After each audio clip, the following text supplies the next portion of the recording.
সব প্রবাসীর বউ না তোর মতো এত খারাপ না। শোনো না, আমার জামাই তো আমার ডিভোর্স দিয়ে দিব, মোটামুটি সবকিছু রেডি। কি কয় এগুলা?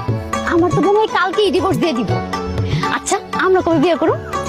বিয়ে করতেছি মানে? কে কারে বিয়ে করতেছে? কি কইতাছো? তুমি আর আমি। তোমার জন্যই তো আমার স্বামীর ডিভোর্স দিতেছি।